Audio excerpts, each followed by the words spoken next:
Oh, there we are. Preseason kinks, getting all the preseason kinks out of the way. There we are again. First show of 2024. Welcome back to Miami Total Football Radio, the show, otherwise known in English as Miami Total Football Radio, the show. I had to start with the Spanish pronunciation first because sometimes when my mind goes from English to Spanish, I struggle a bit, and Simon was giving me stick about that on the last show that we did at the end of 2023, saying that he could roll his R's better than I can. So did it You're not going to test me on that. You're not going to test me on that. I was going to try, but I guess that I'm not going to get away with it. It's too early in the show. Maybe we'll do that at the end. Yeah. Too early in the year, maybe. Too early in the year. We need to get your feet wet back. Too early in the evening, man. Maybe have a couple beers. My name is Franco Panizo. That voice and that face is of Simon Evans. Welcome back to the show. We haven't been on in 3 weeks. We apologize for that. But we plan to now get our consistent rhythm going. Preseason is officially underway for Inter Miami, and it will be as well for us. And we will try to get on a more regular schedule, definitely at least once a week. But of course, it all depends on news, so maybe we'll have more than one in a given week. Simon, I'm just going to ask you how your holidays were. We'll do the pleasantries first, but then we've got to dive right into it because there's a lot of Inter Miami topics to talk about. So how were your holidays? What did you do? Give us the highlight of your holiday break.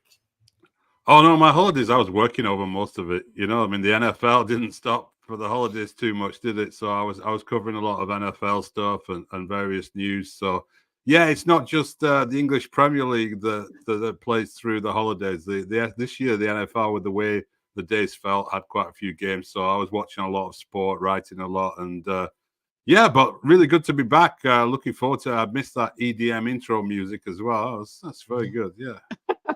We switched it up. We switched it up from the traditional reggaeton that I had when it was just a audio podcast. So now we've gone a little more EDM here. Although I have a slow one. I have a sad one in case, there's, Inter Miami's coming off a big loss or something along those lines. I have a slower one that fits the setting or the mood if the situation calls for it. People are happy to see you back, Simon, because it's been a while since you've been on. Princess Shorty says, Simon, and then follows up with a "we missed you" here in the comment Thank you, Princess Shorty. No, it's been it's tough. There's a lot of different stuff going on and a lot of stuff covering. And when you work for a news agency like I do, you work a lot at nights as well. So it's kind of hard sometimes to find the time and also to be as up to speed as I want to be. But yeah, it's been good this last weekend getting out to Inter Miami to the Suarez presentation, and before that I was Tata and Sergio Busquets at the MLS Media Day, so it's got me back into the rhythm again of it all. I shake my head because I have to say this. MLS Media Day, it was generally a big waste of time. They said roundtable interviews, but apparently they don't know the English language because none of that was roundtable interviews. They were all press conference settings, and they were all held to within 10 to 12 minutes with full translation from English to Spanish. So, interview subjects, especially the bigger ones like Tata Martino, Sergio Busquets, answered 3 to 6 questions tops. That was a big waste of time. The media mixer afterwards was great. Props to whoever coordinated that event, but whoever coordinated I missed out on that one. Yeah. Simon, you should have came, and it was 2 blocks away from the convention center. It was a great time. I had a great time. So whoever coordinated that, kudos to you for a job well done. Whoever coordinated these round tables that were not round tables, because I guess we don't know the English language, well then I think part of it, Franco, is maybe this was the transition year of it, because in the past the round tables, you'd get a pretty small turnout of journalists. I went to MLS Media Days in the past in New York and in LA. I think you were the one in New York for sure. Simon, that's fine, but why call them roundtables? If you know that you're transitioning to press conferences, why call them roundtables? No, but I think they got caught between two stools a little bit. I think so. I think they went in thinking this is what we usually do, and then they realized there's going to be too many people, and so it turned into like unsatisfactory press conferences. I agree with you. It wasn't what I want. I didn't get what I usually would get out of it. No. My biggest beef is that I had an outlet that asked me to cover it for them, and they paid a decent amount for me to cover it for them. Now, they were under the impression that it was a roundtable. So therefore, they expected me to get some questions in for what they were looking for. That did not happen because of the setup that they had.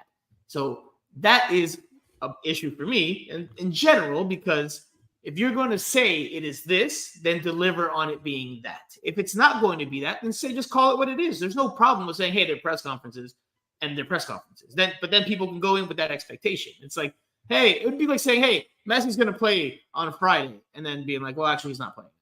Sorry. Just change that up on you. I mean, that's maybe an extreme example, but you get the idea. I mean, don't set up false hope and false expectations, especially for media outlets that are going to invest money into this. Because why would that media outlet next time want to invest money into it? Yeah. No, I get your point. Yeah. So anyway, we've got Inter Miami stuff to talk about signing. A good bit of it as well, because we've got to catch up here on the start of preseason, the Kamal Miller trade, and the overall center back situation. The mysterious absence or hiatus of Harvey Neville. And of course, we have to preview a little bit the preseason opener, which will happen on Friday down in El Salvador, Inter Miami, with a very video game-like approach, playing a national team in El Salvador down in Central America. And that will be the start of, well, the frequent flyer preseason, because the travel rewards program, whoever's Inter Miami's coordinator, I hope they have a frequent flyer miles program in there, because they're going, I think, 23,000 miles over a span of 3 weeks. It's a remarkable. You won't trek. be doing much of it in commercial, I suspect. So, all right, Simon, let's get right into it. So, preseason began officially on Saturday, this past Saturday, because Inter Miami had their first day of practice that was open to the media. However, and this is inside information, the team had been training from the previous Monday. They were voluntary practices, but they were not really voluntary from what I'm hearing. If you were here, you needed to be there. So while in name they were voluntary workouts, weren't really voluntary. So Inter Miami's actually been training in earnest, in more honesty, in about now a week and a half. Saturday was our first day, but they've really been training for a week and a half at this point, which would make more sense if they're going into a game this Friday, right? You have 2 weeks of preparation as opposed to just 5-6 days. So Simon, like you said, we spoke with Tata Martino, we spoke with Sergio Busquets at Media Day, or we heard from them. Maybe didn't get to speak with them. And then on Saturday, Tata Martino and Luis Suarez in a press conference setting. And then earlier today, Wednesday, spoke to Julian Gressel and Tyler Hall, two of the recent additions. We'll also talk about some of the recent signings that have been made. So Simon, it's been a busy few days in terms of Inter Miami camp. What can you give us? What do you take away from the last few days as we begin preseason with the team? Well, I've got to say, I was really pleasantly surprised by the Suarez press conference. I thought he came over really well. He said all the right things. He has this public image, doesn't he, Suarez? And especially outside of the countries where he's really enjoyed his football. Particularly Spain and Uruguay, where he's well liked and so on, or Barcelona and Uruguay anyway.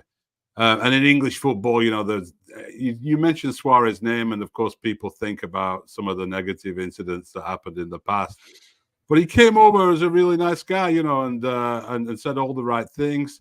I did leave thinking, he's right. They're not just here to have fun together. He's coming here. He's got a reputation. He's a big time player. No one wants to end a career by not doing a good job, right? So I think the feeling I left was like, oh, okay, here's another serious guy. He's another top guy. Let's see on the field how much he's got left in the tank. The way things went for him in Brazil suggests there is something left in the tank. But that was the most impressive thing for me of the last week was meeting Suarez there, hearing him talk, seeming relaxed, seeming happy, and ready to go. So that's going to be a really interesting part of the next few weeks, is seeing how he starts to gel with the rest of the team on the field. He spoke some English too. Showed off that Liverpool accent that he might have picked up along the way in his career. Really. Not much of a Liverpool accent, but he spoke English, which, kudos to him. I agree with you. My sensation just coming out of that press conference was, he's a pro. He's a pro's pro, said all the right things, answered the questions. gave you a soundbite, but without being super controversial. I asked him directly, how many goals he would expect to score this year, 15 to 20, 20, 25, 25, 30. And, he laughed it off and joked and said, look, I have a number that I would like to reach, but I'm not going to be like Romario and say, I want to score this many goals and then try and score that many goals. I'll have the number and we'll see if I can do it. But like you said, he talked about wanting to help the team, win titles, all the standard stuff you would expect him to say. But there was a good element of dialogue there. It wasn't just like straight to the point. He seemed personable at times. He laughed and joked about it a couple of times. So obviously it's early days. When the games start going and there's a little more pressure, we'll see if that other side of Luis Suarez shows up. But obviously in early days, positive reviews, at least from. It's a pity he doesn't get to play against Chiellini again. I would have loved. That would have been a great story for the media. Fans would have enjoyed it. Him lining up against Chiellini again. I know they made their peace and like Chiellini being like, what a super guy he is. By the way, I know it's not an Inter Miami topic, but at MLS Cup, he knew he was retiring, and he came into the media room and sat down for like 20 minutes with us. Never announced his retirement, but kind of gave us what we need to send him on his way. I thought he was like a really good example of how like these real end of career, and he was, real end of career players coming into MLS can leave a positive legacy, even in a short period of time, I think. So, yeah, I'll miss Giorgio Chiellini, but that would have been fun to see Suarez against him again. That would have been incredible. Like the storylines heading into the game and the images, and you would have gone into the archives and all the good stuff. Definitely hope. I mean, I would have hoped that we would have gotten Suarez before that game if that would have happened, but I would probably doubt it. Inter Miami would probably push him off to the side and protect him until after the match. Listen, man, unfortunately, that's how things run in MLS. But just sticking with Suarez really quickly. Simon, I've had this debate with Jose, Armando, one of our other co-hosts, Andrea Yanes as well, both of them on international duty because Honduras is playing here and training here in South Florida. I think we can't compete with Honduras. A game right now, exactly. No so way. I think Honduras is playing right now, if I'm not mistaken, at DraftKings Stadium, and those two are over there, which explains their absences. But Simon, I mean, Luis Suarez is the starter in the important games. He's the number one on the depth chart. I'm not saying over the course of the entire season because he's older, he's got his knee issues, but you agree that he's the number one option at the number 9. If there's a cup final this weekend, he would be starting that game. No, absolutely, yeah. There's no question about it. Okay, because Host is telling me like, Campana, like he doesn't think Campana will be able to be that type of backup that starts occasionally. And there's a lot of games though, isn't there? And we saw that last year. We saw that last year, and the schedule gets even really tight at some points in the year, doesn't it? I mean, last year after Leagues Cup, the schedule was crazy then, particularly for Inter Miami. Could well be similar again this year. Depends how things go. But there's enough games for Campana to make a really important contribution as well. And and Suarez's fitness is going to be a question mark, right? It's not going to be a huge shock if he's ruled out for 3 or 4 weeks at a time now and then or something. So I think that's why Campana's still at the club, right? I mean, it would be crazy to rely on Luis Suarez and Messi as your strike pairing for the whole year with no real backup there. So it's great for them to have Campana there. And yeah, he probably won't like being the backup guy in that sense, but that's what he's going to be, surely. Yeah, that's going to be his role this year. I like with you. I agree with that. There will be times where he has to start during maybe the dog days of summer, where he'll get a good stretch there of games. Like you said, there's so many matches to be played this year, especially if Inter Miami is as successful as it wants to be. So there will be ample opportunity for him, but he's going to have to accept. Tata did float that idea during one of his chats that maybe they can both play together. Together. But do you think that's just like politics? Do you think that's just? I think that's just lip service because even last year, although Campana and Joseph Martinez played together, they didn't really start games together. When you say play, I would take the assumption of they're starting games together because they might play together in the final 5 minutes of a game if Inter Miami is scrambling for a tying goal or a game-winning goal. But starting together, I think you just lose too much defensively. Between Suarez, Campana, you're gonna have Messi in there. I don't think that's realistic. It's too much. Maybe we'll see. If Tata Martino goes the FIFA way and just all attacking players at all positions. But no, I mean, I just don't see that. I don't think that's enough. Also, how many balance. teams play with I mean, Suarez isn't a classic big man really, but he's quite, he's a center forward, isn't he? He's not a 10 or he doesn't play off anyone. He's the main man leading the line, and so is Campana really. So I don't see, I don't see how that would work really. There's not many teams play with 2 out and out 9s. Yeah, I don't see it. So then very quickly before we switch the gears on Suarez, I know it's early days, but I'm going to have to ask you to clock in your early preseason prediction, the first one of the year.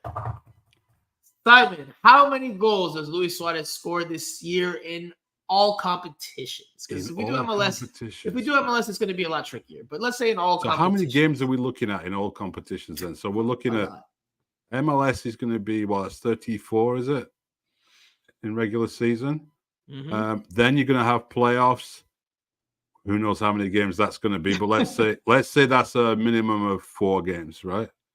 I mean, if you want to go that way, or a middle route, 38. Open Cup, Leagues Cup, CONCACAF Champions Cup. Simon, give me a number. So you're getting close. You're getting close with the cups and then CONCACAF to around 50 games. 50. Let's say 50 games. Right. Let's say he plays in 30 of those games. Right. That's a reasonable guess. Mm-hmm. And then I would say he scores. I think 20 would be doing really well out of 30 games. So I'm going to say he scores in all comps. He scores 19. 19. Oh, you gave me an exact number. Okay. God, that says 15 plus. God, I appreciate you opining. However, I think between 15 and 20 would be a reasonable if you were going for a broader range.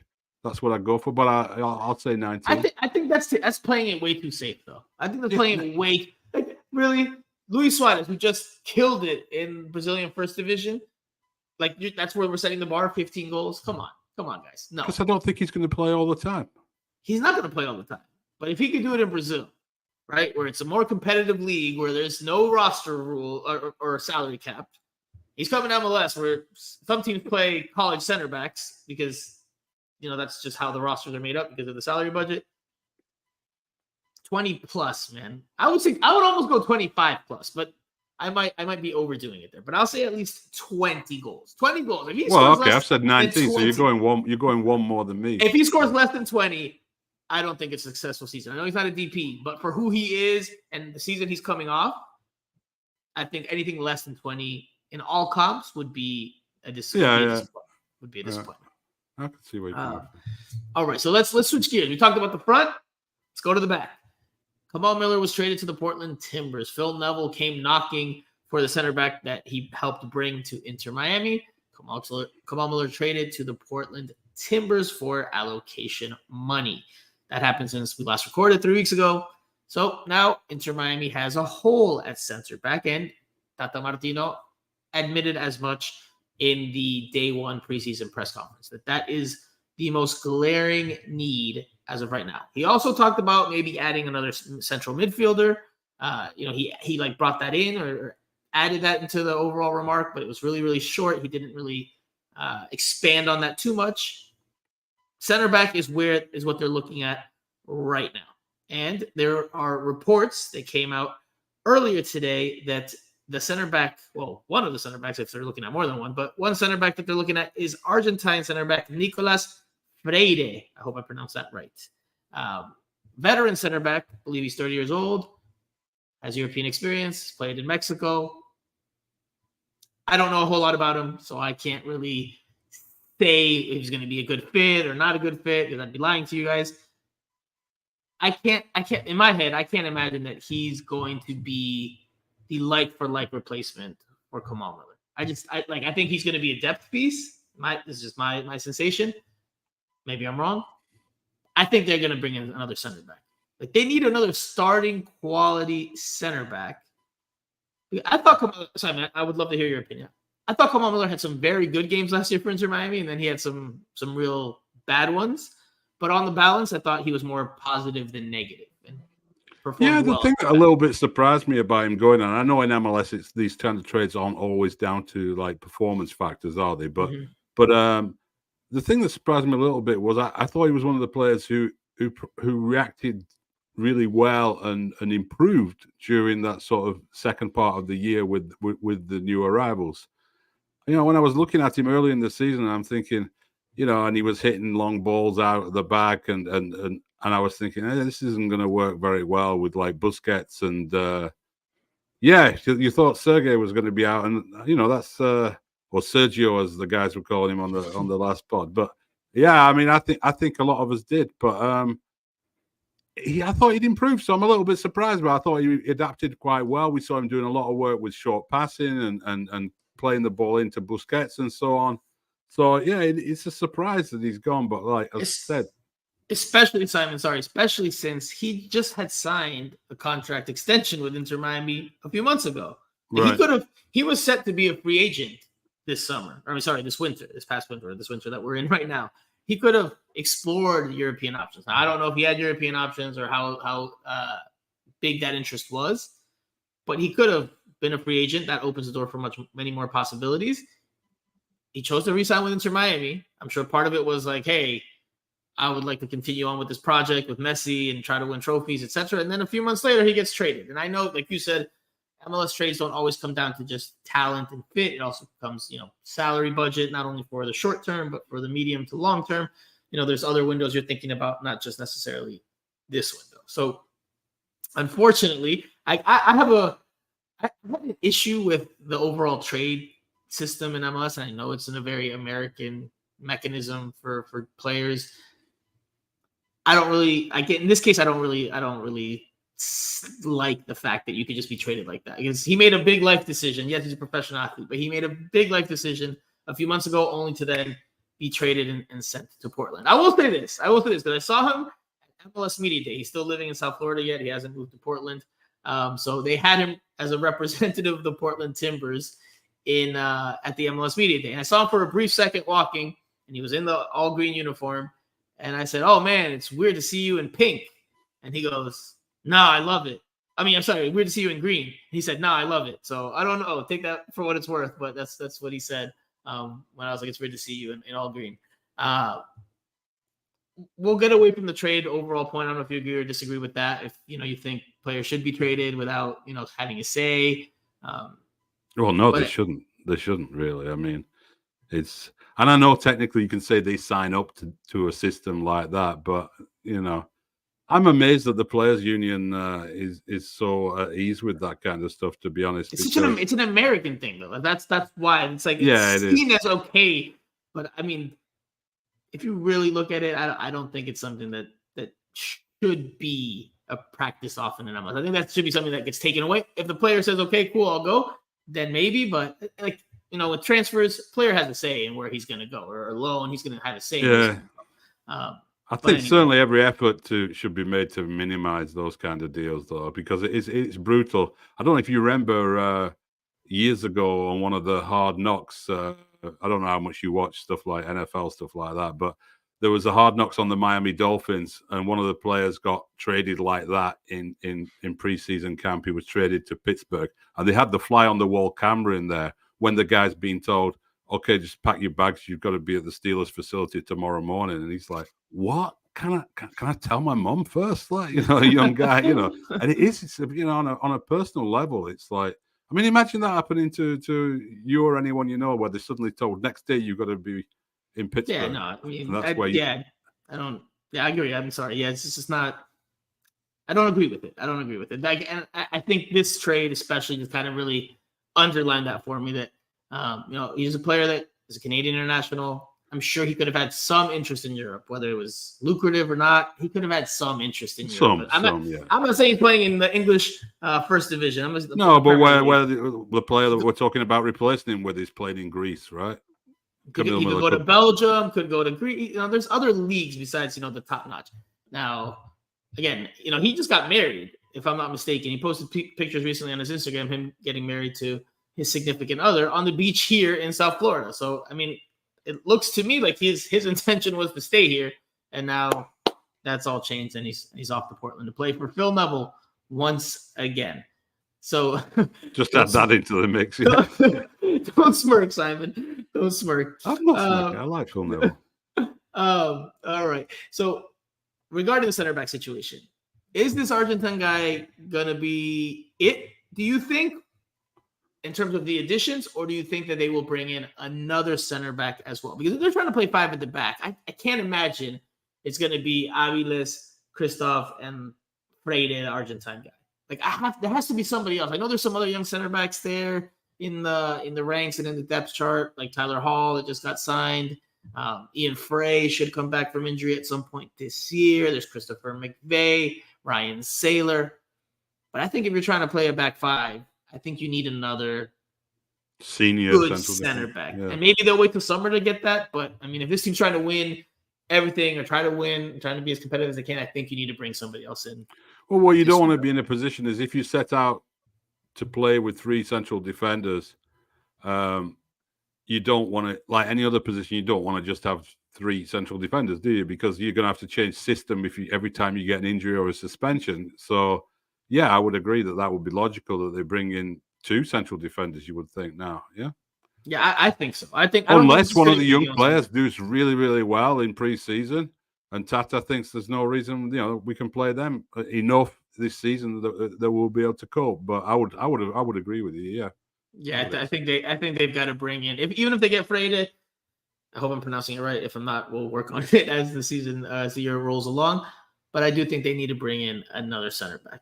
Absolutely. Even though they've got a bunch, I think they have to bring in another one. We'll see how it goes. I fully expect them to play most of the games with the back 5. We'll see a back 4, I'm sure, throughout. Tata's kind of already said that both systems are in the works, or they're not ruling anything out.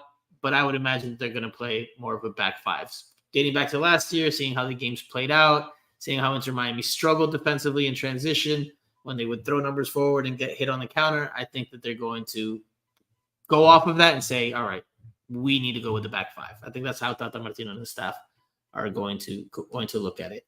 Now, speaking of comings and goings, there haven't been that many goings, but Tata Martino in his day 1 preseason press conference alluded to the fact that there are very likely to be some more exits. More players que van de salida that will be on their way out the exit door. Now, there has to be, right? I mean, if you look at that roster, it's huge, really, isn't it? Absolutely. No. Nicolas Stefanelli is already being reported as one of those players. Dixon Arroyo, who had not re-signed with the team, he had been in talks with the team about maybe coming back. He has signed with another team in Ecuador again, so he's back off to his home country. But there haven't been that many exits. Kamal Miller, the most notable so far. But like you said, and like Tata has insinuated, there will very likely be more exits to come. Kyla here says, Stefanelli and Harvey afuera. And if you don't know what afuera means, that means out of here. So let's start with Harvey now, because I reported last week that, he wasn't at training on day 1, right? Day 1 of preseason, he wasn't there amongst the group. Now, he wasn't the only one that wasn't there out on the field. Robbie Robinson also wasn't out there. He's dealing with what Tata Martino said was a physical issue and was inside training with the medical staff, which, I mean, we don't have to harp on the Robbie Robinson injury issues, but, if it's already day 1 of preseason is already having injury issues, then, I mean, that's just another concerning sign for him and his career. Other players that weren't out there were Franco Negri, Coco Jean, Edison Ascona. Today at Wednesday's practice, he was doing work individually off to the side with the trainer. So these are players that aren't taking part in the full session right now. However, Harvey Neville was nowhere to be found. And I did some digging, found out some information. This is inside information from sources. Harvey Neville did not partake in any of those optional training sessions before last Saturday. He was not around at any point. I got finally some word from Inter Miami. Official word, Simon Evans. Official word from Inter Miami on Harvey Neville's status. No comment. That is the official status from Inter Miami. That's the official explanation for Harvey Neville's absence. Now, I've been long of the belief since Phil Neville was hired as Portland Timbers head coach that he would end up in Portland, that Harvey Neville will end up in Portland. I don't know. I don't have that. I'm not saying that's what's going to happen, but I will distinguish my information from my supposition here. I fully believe that that's what's going to happen. I don't know why Harvey Neville isn't in camp right now. I don't have that reason. I don't have that information. But I fully expect that will happen at some point. Because where else is Harvey Neville going to go? Honestly, where else is he going to go? I don't know. I mean, he could go anywhere, couldn't he? I mean, there's an obvious reason why he might go to Portland. But let's not forget the level he was playing at last year when he was moved out from Inter Miami, and he was playing in USL Championship, right, for Luton United. So, does he walk into an MLS roster, or is he going to go to Portland to be part of their next pro team or something? I don't know. We'll see. I don't know. How much do you think is going on behind the scenes with regards to him right now? And trying to it can be tricky to walk. I mean, we just talked about how weird these trades things can be, right? So if this was like in most other parts of the world, he wouldn't have a very high value because he hasn't played much and he's a young player and so on. So they would just, some arrangement and he'd move to Portland, right?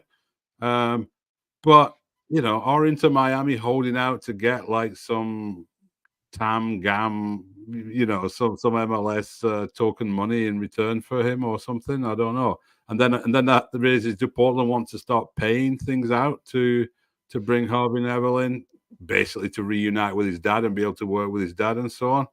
I don't know. I mean, I don't think it's great for a career. I mean, I'm not saying this is what's happening, but I don't think it's great for a career to follow your dad around too much as well.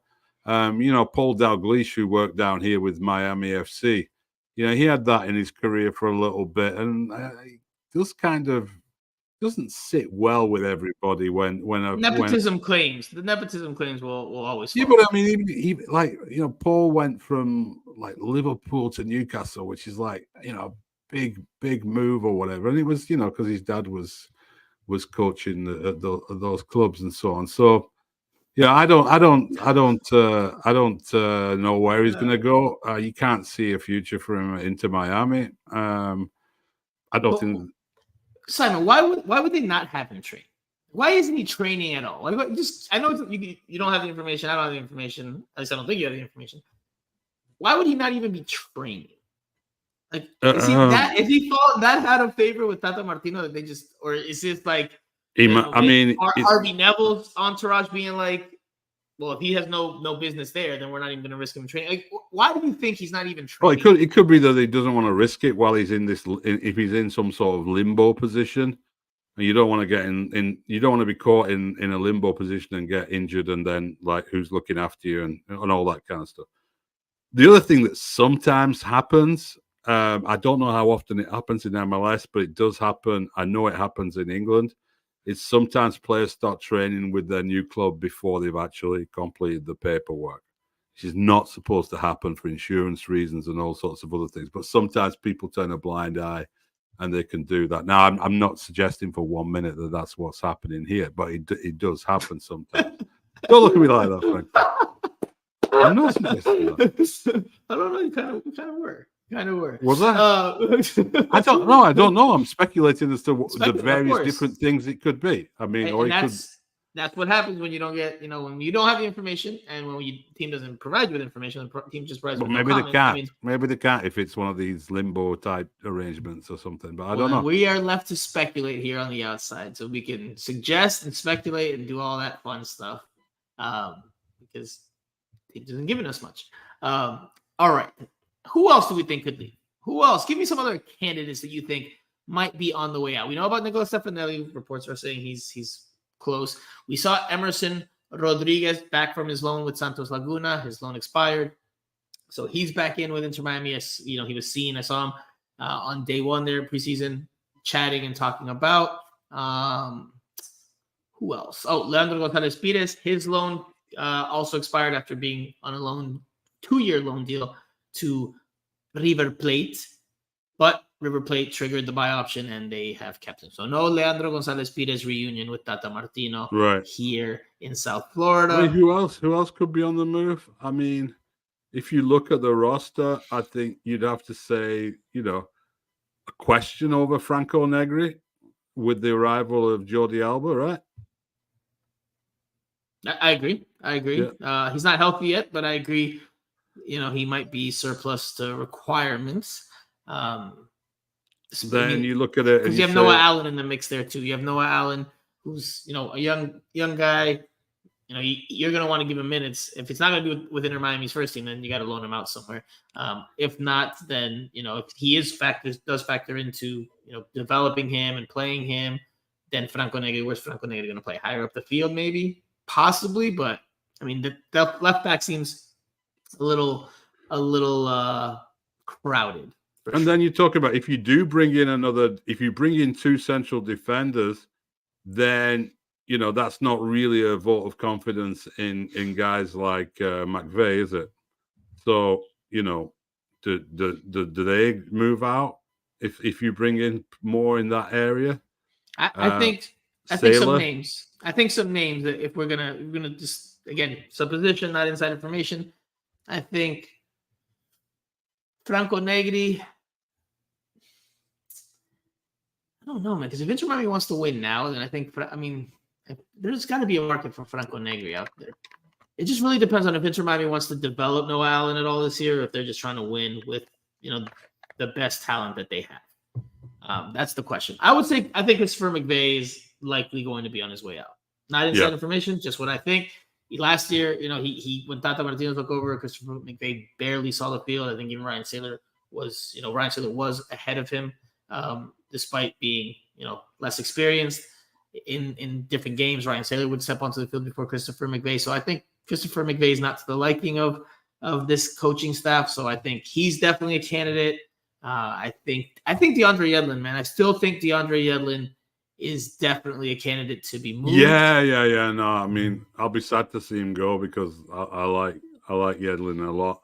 But I think, the signing of Gressel just looks like the end of the road for Yedlin, doesn't it? And then they went and signed Israel Boatwright, academy player who can also play in there at right back. So, I mean, you could probably get something for Yedlin. And listen, we talked to Julian Gressel today in his first availability as an Inter Miami player. And one of the questions I asked him, and towards the end, I think it was the last question of the scrum, was, what does Tata Martino ask from his right wing back? Because Julian Gressel has played there before at Atlanta United under Tata Martino, where they won MLS Cup together. Now, I have to note this part, because since Gressel has been signed, Inter Miami has made a point to refer to him in initial reference as a midfielder who can also play as a fullback or wingback. I mean, this is just me. Maybe I'm reading too much into it. I fully expect him to be a wingback more than a midfielder. That's just me. I think he's going to play. It doesn't make a lot of sense if they haven't signed him to be that, to me. I mean, that's where he really caught the eye at times with Columbus Crew. And I know it was a little bit. Yeah, I have exactly the same feeling about Yedlin as Princess Shorty there. Yeah. She says, I love Yedlin, and I hate to say it, but it feels like it's time. It does, yeah, and I like him a lot of ways. He's good to talk to, isn't he, as well? And he's a great quote. He's a great quote. And he's been a great player, and he still will be a useful player for somebody for a year or two, definitely. I think.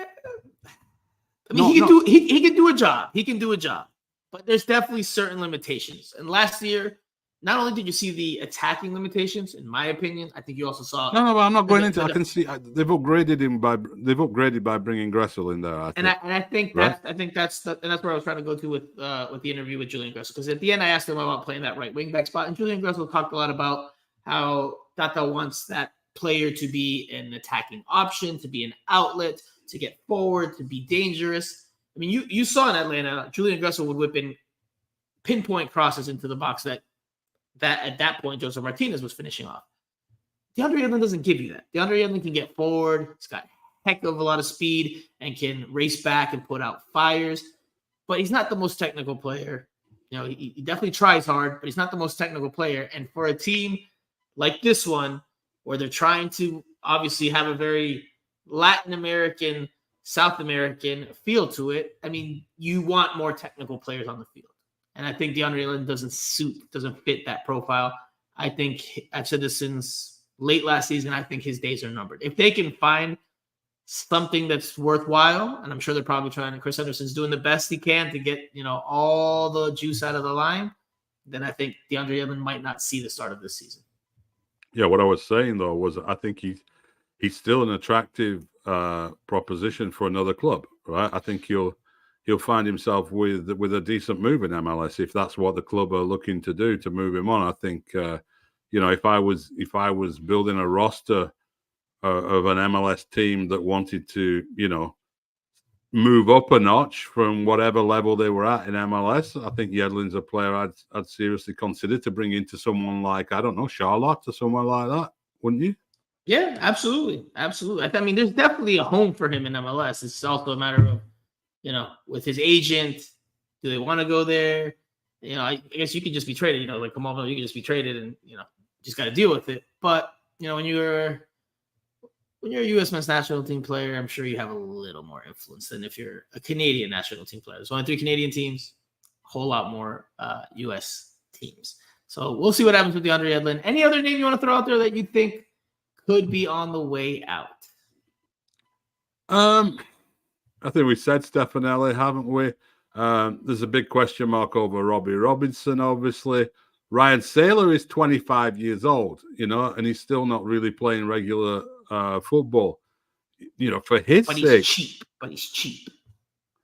But if you were him, wouldn't you want to be going out and playing some games at 25? Because, before you know it, you're 27 and you've played like 12 games or something, Maybe, or maybe he just wants to be in South Florida and around Messi and the whole spectacle. Maybe. I don't know. It'd be a good question for him whenever we get a chance to speak to him. Like, at this point in your career, do you need minutes or are you content with, the role you have right now? So good question. Then, this is one that you would know better than me, but I don't know in terms of like the salary cap situation, what the score would be with Jean Mota, who is in Brazil right now. Another player that wasn't there, hasn't been here with the team in South Florida during these opening days of preseason.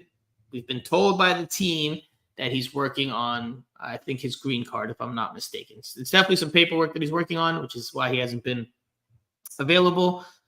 Again, from what the team has told us. The team sometimes tells us things, and it's not always true. So that's why I have to put that caveat there. Any other name? I think Robbie Robinson, if he gets healthy, I think he's definitely a player that could be moved on. It never clicked here. It hasn't worked. The health problems have been nonstop, and they've limited him in a massive way, really hindered his career. I mean, there's questions, I think, in general about whether he should even be playing professionally if he can't stay healthy. But I think maybe a change of scenery could do him some good. But we'll see, if and when he gets healthy, what happens with him. What other player? Let's give one more name. Let's see. In the midfield, did somebody go? I don't know. I'd have to put a little more thought into it. I don't know. I'd have to think. I don't think David Ruiz, Benjamin Kremaski, I don't think they're going anywhere. No. Diego Gomez isn't going anywhere. I don't know. I'd have to think about it a little bit more. So we'll leave the exercise there. I think we covered most of those potential ones there. Yeah. But I mean, I wouldn't be surprised if there's even more players that go. But I think we touched on a good bit. Here's one. I know it worked out really well for him last year. But what if somebody came in looking for, sometimes players move on not because the club wants them out, but because they get a good offer or a good opportunity that makes sense for their roster building and stuff. If somebody came in for Robert Taylor, do you think they would fight really hard to keep him there? Maybe. Robert Taylor started out really well. And I know some people are going to think this is blasphemy, but he started out really well as like Messi's sidekick in the Leagues Cup. And then kind of fizzled out, right? Then he kind of tapered off. He wasn't. A lot of them struggled physically, didn't they? I think after the Leagues Cup. But it seemed to me like Farias was preferred. Whether Farias played well or played better, that's up for debate. But I think Tata Martino and his coaching staff, they brought him here for a reason, and I think that they rate him a little bit more. And I think Robert Taylor's not necessarily a bad shout. I do like this from Steve Munoz. I think it's a good shout as well. Coco Jean. Yeah. I never really saw a lot of Coco Jean before he got injured. I didn't see a whole lot that he offered to the team. serviceable but not great. Does he fit what this coaching staff wants? I don't know. I don't think so. So definitely probably someone that's in contention to be moved on when he is healthy. All right, Simon, we've talked about the names. We've talked about the moves. Let's talk about a game. We've got a game on the cards on Friday. And again, it's a very video game, estilo videojuego. We've got Inter Miami versus El Salvador's national team down in Central America in the 2024 preseason opener. It begins Inter Miami and Lionel Messi's globe-trotting preseason tour, which will include stops in Dallas, which will include stops in Hong Kong, Japan, Saudi Arabia. Oh, also there's a game here in South Florida against Newell's Old Boys. So we've talked about the preseason a whole bit. If you want to dive into a little bit more about how, even Sergio Busquets on Media Day talked openly about how the commercial side is definitely playing a big part in all of these decisions, which I think is very obvious for anybody. But Friday's game starts it all in El Salvador. Simon, we're not going to go into a whole, I don't think we're going to get into like super tactical analysis from this game. Maybe we'll see a formation that we can dissect a little bit, but this is just going to be to get their legs under them, to start getting their feet wet as they build up towards the season. The travel roster's out. All the stars are in. Lionel Messi, Luis Suarez, Sergio Busquets, Jordi Alba. They're all there. But what should we expect on Friday? What should the viewers who are tuning in now and who will very likely be tuning in on MLSsoccer.com if you're looking to watch the game, only place to watch it. And if you want to watch it in Espanol, I think it's MLSES.com, I think. But MLSsoccer.com in English, the Spanish website for MLS in Spanish. So, Simon, you're a man who's been around the game for a long time, but these games are very unusual. Nonetheless, it's still a preseason match. What do we expect? Not a lot, really. I think you're absolutely right. It's about them getting their legs under them. A little bit more than that, though. They've been training. By the time they'll be out there, they've been training for nearly 2 weeks. So it's a chance for them to get some ball time as well. But there'll be unlimited substitutions, I would imagine. So we'll see a lot of different players used. Most players playing about half the game. I wouldn't be shocked to see almost 2 separate teams playing at this stage. That's quite normal in this stage of preparation if you take a big squad down with you. But it will be interesting to see the shape. Is Tata really set on playing 5 at the back? Is he going to go out there and play that? Does he carry on playing that when he swaps people in and out? Or is that only for when Messi's playing or for when he's got his preferred wing backs playing? So there'll be little things like that we can maybe learn a little bit of something from. But I don't think there's too much needs to be read into this or any of these other games, to be honest. I'll be interested to see what shape the team are in by the time you get to the Newell's game. I think that will be one where you'll be looking at and saying, okay, you should be playing your first choice starting 11 in your last preseason game if you've done it right. That's what you want. So, Simon, I have an interesting follow-up question to that. It's something you touched on here. In previous years, and something that has been frustrating but also beneficial to me personally, is that Inter Miami has kept a very low profile for the majority of their preseason games. Like, they don't stream them, they don't air them, they don't normally live tweet. Every once in a while, we would get invited to watch one here or one there, and we could, tweet about it and let the public know what was happening. But a lot of these games were very low profile. With Messi here and with all the attention and all the money and all the commercial and all the business and all the economic and all the financial, et cetera, these games are now going to be streamed. These games are now going to be aired live. That means that what Inter Miami does in all these games, if they're working on certain things and tactics and formations, public's going to see it. How much does Tata Martino, knowing that whatever he puts out there is going to be watched worldwide, including by MLS teams that will be preparing for Inter Miami, how much does that factor into the decisions he makes to either prepare for what he wants or to maybe throw people off by using different systems that maybe he's not preferred. I mean, that's the tricky balance here, because you're gonna have to show all your cards. If you're gonna be honest about it all, then you're gonna show all your cards right away. Like, so how much do you have to balance that?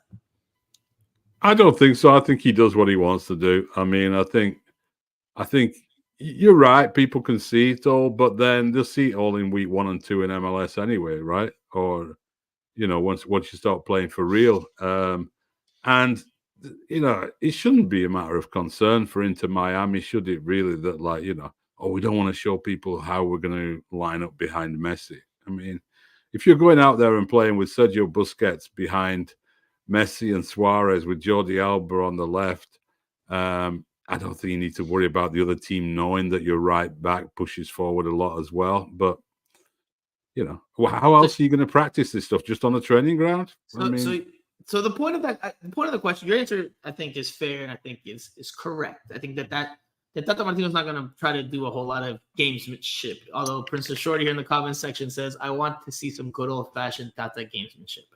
I mean, it's possible, right? It's possible. But I agree with what you just said, by and large. And that, to me, illustrates a very interesting change for Inter Miami. Because if you're going to go out there and show all your cards, it's because you don't care about what the other teams are going to do. Like, you're showing them, hey, this is how we're going to play. Now you have to outdo us because we have the star power, we have the quality, we have this. That, to me, shows that Inter Miami, and this is a Spanish phrase, Spanish term, is taking on more of a role of protagonista. They are taking the role of one of the bigger teams in the league, which is obviously they should, given the profile of players that they have. But that is complete change of direction from where they were a year ago, and even 2 years ago, and maybe throughout their first 4 years. Because before, it was all hush-hush. I mean, again, one of the reasons it was frustrating was because we wouldn't know any of the scores or the results or the goal scorers. With my digging, I would get every game that was closed behind closed doors. I know to Inter Miami's, I won't say detriment, but to their annoyance and their frustration, because I got phone calls during the past few preseasons about reporting the games and the goal scorers. Really? And brother, I got a call last year about a game, and they were like, "Oh, you put out all the information." And I was like, first of all, the job is to put out information. Second of all, there was no lineup in my story. I literally just said the goal scorers and what happened in the game. Like, this team scored first, this team scored second, et cetera, et cetera. And I got a phone call about that because it bothered Inter Miami and it bothered Phil Neville's staff that they could not figure out who was giving me the information. Okay. It left them a little uneasy as to who was As giving Franco Panizo information as to these behind closed door games that were not being played in South Florida. So that's why I got the phone calls. But take that away. We're now here in 2024. The fact that if they do go with the approach that you and I think that they will, which is just to show what they've got and bet on that and see if other teams can outdo them, that is a change in mentality. That is a change in approach. That is a change in the overall direction of the club. They want to be protagonistas. All right, you have to outdo us. You already know what we're going to do. They can't escape from that. They can't, absolutely. They're not challengers anymore. Even last season, they were a challenger team, right? Going after the established elite in MLS. They are the new established elite in MLS, whether they've won something or not. The way the team has changed and all the attention on them and the expectations around them. Franco, super spy. Franco putting the super spy. Here I am. And that's it. So they're out there. They've got to, either it's going to work or it isn't going to work. It's not going to be about whether they didn't show their hand against Al Nassr in a friendly or something. It's not going to come into it. Right. I think they're going to work on what Tata Martino wants, and Tata Martino is going to say, this is how we're going to play come the start of the season and throughout the year. I don't think he's going to hold anything back, really. He might experiment a little bit. You quite often see in preseason campaigns with teams that I've followed where they do something in preseason. Ancelotti at Milan used to do it all the time.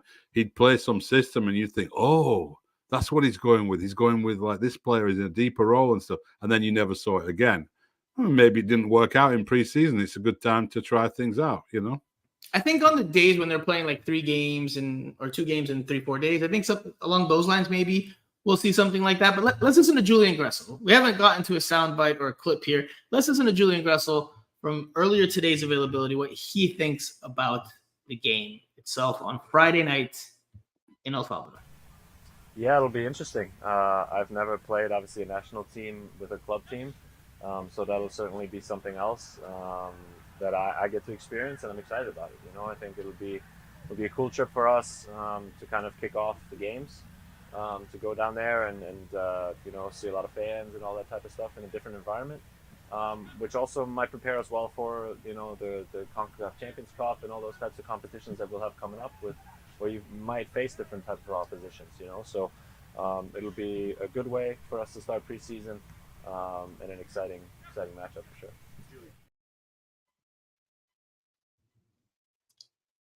Simon, now my follow-up question for you is, what kind of environment, what kind of ambiance should we expect on Friday? Messi's the big ticket. He's going. We know he's on the travel roster that leaves on Thursday to Central America. I don't know if you've seen any of the images down in El Salvador already, but there's El Salvador blue jerseys like on the one side, and there's the pink Inter Miami on the other half. I mean, I asked Julian Gressel jokingly or half jokingly what kind of environment he expects as a kind of a follow-up question to Friday's game. And he said, he doesn't really know because he didn't get to play against Messi last year. So, he's looking forward to experiencing that. I do have the clip, but I'll just paraphrase it for now. I mean, I fully expect this to be a fun preseason game where the crowd will support whoever's winning in this match. If El Salvador's winning, you're going to get the Salvador. If Inter Miami's winning, you'll probably get some Messi chants in there. I think you're going to see some good pink in there, even if they're not official jerseys, because there's a lot of the fake jerseys being sold. I saw some of the unofficial, merchandise stands that have popped up around there, with those half and half shirts and so on. Yeah, so I think it could be pretty wild atmosphere, actually, couldn't it? I mean, it could be. And, but I think it'll be a festival. I think it'll be one of those where, definitely veering more towards like the sort of Messi appreciation evening rather than like, let's get behind our national team. Sure. That you normally would get. I mean, they normally really do back their national team in El Salvador, don't they? But it's going to be no silbatos, no pifeos. No, we won't get that. So. No, we won't get that. It would have been nice to see. So? I don't think so, but it would have. I would be nice to see Messi and Inter Miami go into an environment like that. Maybe in CONCACAF Champions Cup, if they they end up facing a Mexican opponent at some point. Maybe then we'll see that type of hostile environment for them. I don't think Friday night will be hostile overall. I think it's just like you said, it's going to be more of a festive thing. I think it's. And I think from what I've picked up, and like from what I picked up, I think people in El Salvador are like, first of all, were very surprised that this match was going to happen, and then kind of proud that it's happening. Like, Messi's coming to play our national team.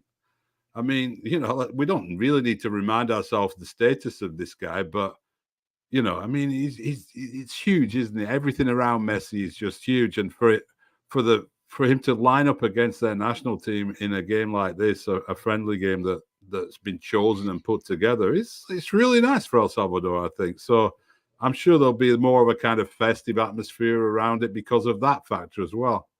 Some insight here, and I think it sheds a light into Inter Miami's approach to this game. It's going to be streamed because Messi's playing, of course. Now, it's going to be in Central America against El Salvador. Bit of a different type of game. Okay. Now, like Julian Gressel said, it will maybe in a way help them prepare for CONCACAF Champions Cup down the road if they end up in Central America or in any territory that will be hostile for them, or more hostile than maybe you would get in MLS. Now, that being said, Simon, it's all eyes are on Messi. We haven't really talked a whole lot about Messi here on this pod, which I think is welcome, because we always talk a lot about Messi, and I'm sure we will over the course of the year. Plenty of time to talk Messi over the next 12 months, yeah. How many minutes do we see him and the other former Barcelona players playing? 30 minutes? Do they start? How about that? Do they start?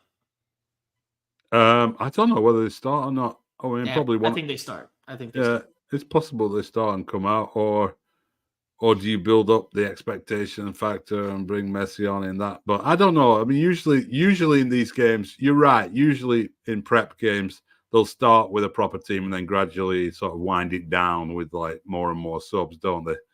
But if he starts, you would think they'd go till half time, but you know. There's so many players, and Tata Martino talked about having, a full complement of options available for the most part. Obviously, injuries notwithstanding.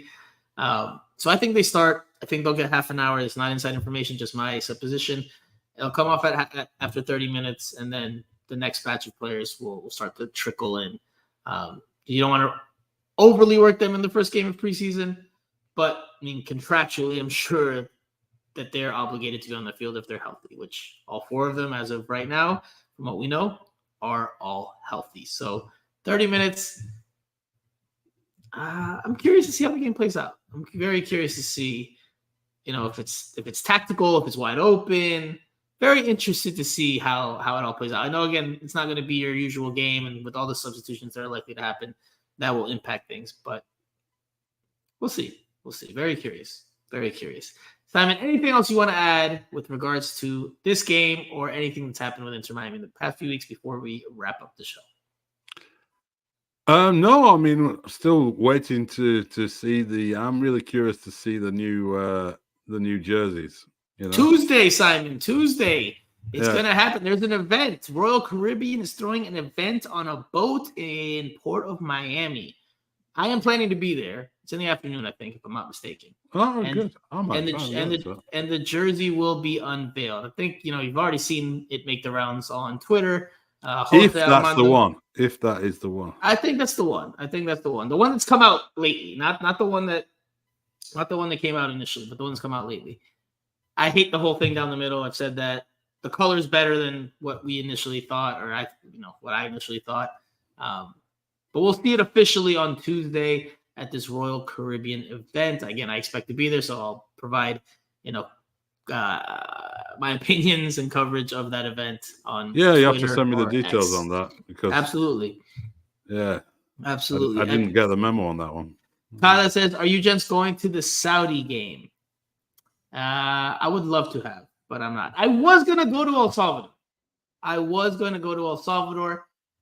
It was very, very cheap to head out of South Florida to go to El Salvador round trip. But unfortunately, and I hope she's not listening, I have a friend's birthday this Friday, and it's important for me to be there. So if I'm not there, it would probably not have been a good look for me. So unfortunately, I'm choosing in this occasion personal life over professional life, but it's with good reason. Trust me, guys. I'm the only person that's been at every Inter Miami home game that that's a meaningful game, a competitive game. But this preseason match, unfortunately, I have to miss this. The stars not aligned for Franco Super Spy. So, I'll be watching it though, all the same. And that's what I wanted to share earlier, actually. And I lost the train of thought. Inter Miami, there's no pregame press conference for this, and postgame, they plan to share some of the post-game interviews that are going to be done, but I don't believe there's going to be a full-blown press conference. They're trying to treat this game like it's just the start of their preseason, even though it's anything but that because of, again, the opponent, the location, the magnitude of it all. They're trying to make it normal. They're trying to make it seem like it's just another preseason game. They're not trying to overhype it or overdo it. Clearly today, we spoke to Julian Gressel and Tyler Hall. We didn't speak to any of the bigger name players who, could drum up even more interest.